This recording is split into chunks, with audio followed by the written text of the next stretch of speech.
Since the 2020 election, 27 states, mostly led by Republican state legislatures, are in the process of passing more restrictive voting laws. Are those helpful or harmful? Well, each state goes through this after an election. I served in the Ohio State House for 6 years in the 80s. And typically after an election, you go look at what worked, what didn't work as well, what needed to be changed. But typically, in Ohio anyway, any changes to the process were done in a bipartisan fashion. And so states are going to look at this, especially with all the exceptions that were made during the 2020 election cycle as a result of the pandemic. And as a result, every state did things a little different. And so I think each of the states are trying to look at what happened in 2020 and figure out how best to move forward. Now, but what problem are they solving? I mean, just out of curiosity, why limit voting hours? What problem are they solving? Every state, you heard all of the secretaries of state said that this was the most secure, safest election that we've held. So what was the problem that requires all of these new restrictive voting laws? Well, as I said, every time there's an election, states typically look at what happened. How long do people have to wait in line? How many polling places are required? How long should we have early voting? Under what conditions should we have early voting? And, under the Constitution, the states are charged with putting on elections. It's a state's responsibility. And so the states need to do this. What concerns me is the fact that it seems to be happening in a very partisan way. People need to have confidence in the election process.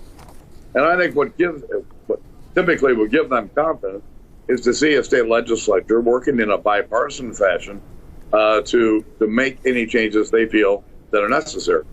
And so the appearance of these partisan changes, in my view, really undermine the confidence that people should have in the election process.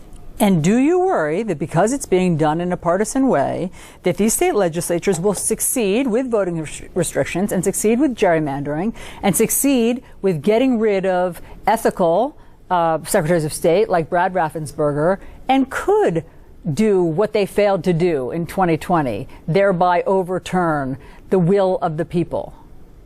No, I really don't. And listen, I've looked at some of these changes that some of these states are making. They're rather inconsequential. Anyone who's eligible to vote will not have a problem voting in any state. Now, I don't like the way they're going about making some of these changes. But when you start to compare what goes on in one state with another, I mean, we've got some very liberal states that have much more restrictive voting process than you would have in Georgia or Texas, as an example.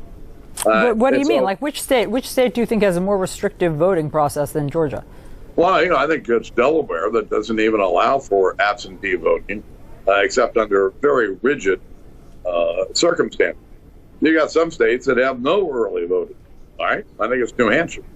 And so when you begin to look at these, how the states run these elections, you'll see that they're all run very different.